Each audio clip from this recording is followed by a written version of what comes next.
Yes? Again, what's so wrong about having fun?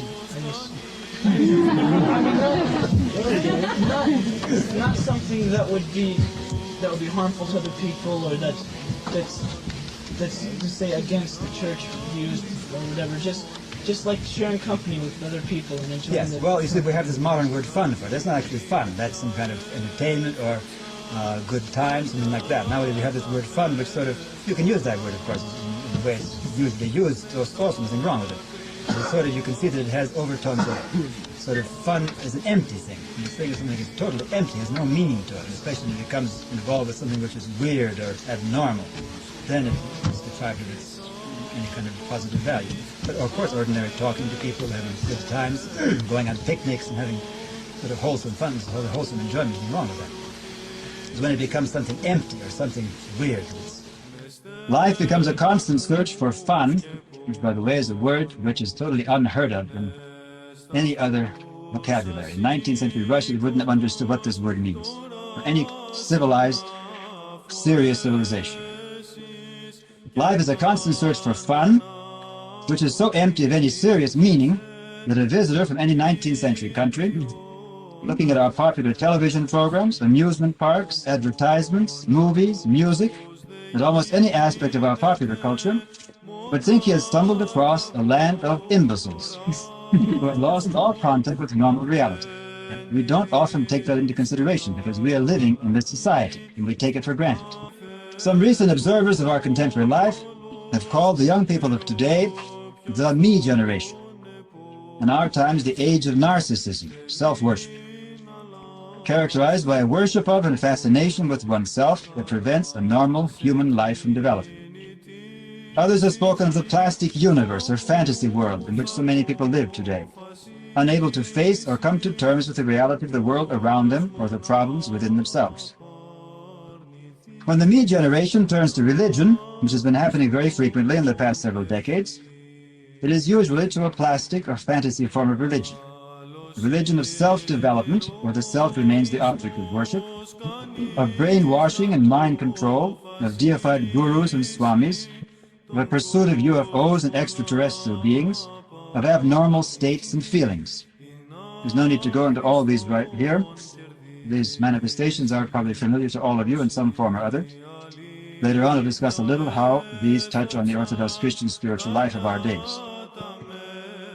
It is important for us to realize, as we try ourselves to lead a Christian life today, that the world which has been formed by our pampered times makes demands on the soul, whether in religion or in secular life, which are what one has to call totalitarian. This is easy enough to see in the mind-bending cults that have received so much publicity in recent years, which demand total allegiance to a self-made holy man. But it is just as evident in secular life, where one is confronted not just by an individual temptation here or there, but by a constant state of temptation that attacks one, whether in the background music heard everywhere in markets and businesses, in the public signs and billboards on city streets, in the rock music which is brought everywhere by its devotees, even to forest campgrounds and trails, and in the home itself, where television often becomes the secret ruler of the household, dictating modern values, opinions, and tastes. And if you have young children, you know how true this is. When you've seen something on television, how difficult it is to fight against this new opinion which has been given as an authority by the television. The message of this universal temptation, which occurs in all these various forms, which attacks men today, and quite openly in the secular forms, but usually more hidden when it becomes religious, is something like the following motto: live for the present, enjoy yourself, relax, be comfortable. In fact, these very phrases become part of our everyday talk. It's quite distinct from earlier times.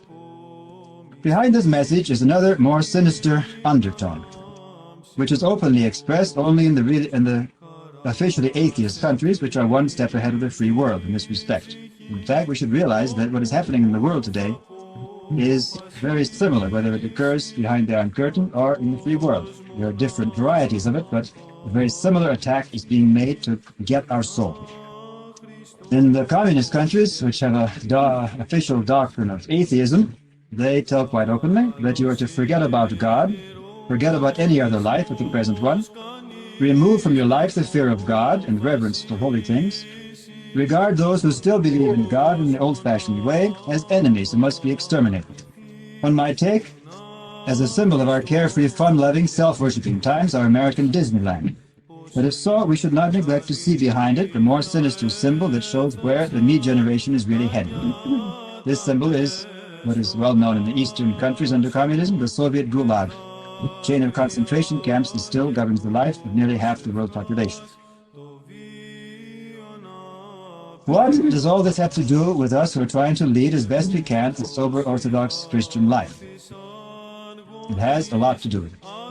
We have to realize that the life around us, abnormal though it is the place where we begin our own Christian life.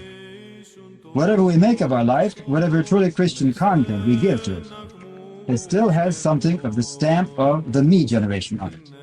And we have to be humble enough to see this, that this is where we begin. There are two false approaches to the life around us that many often make today, thinking that somehow this is what Orthodox Christians should be doing. One approach, the most common one, is simply to go along with the times. Adapt yourself to rock music, modern fashions and tastes, and the whole rhythm of our jazzed-up modern life. Often the more old-fashioned parents will have little contact with this life and live their own life more or less separate from it. But they will smile when they see their children follow after the latest craze and think that this is something harmless. This path is total disaster if we want to live a Christian life. It is something that produces the death of the soul. There are some who can still lead an outwardly respectable life without struggling against the spirit of the times, which is manifest in all these popular movements. But inwardly, such people are dead or dying. And the saddest thing of all, their children will pay the price in various psychic and spiritual disorders and sicknesses, which become more and more commonplace.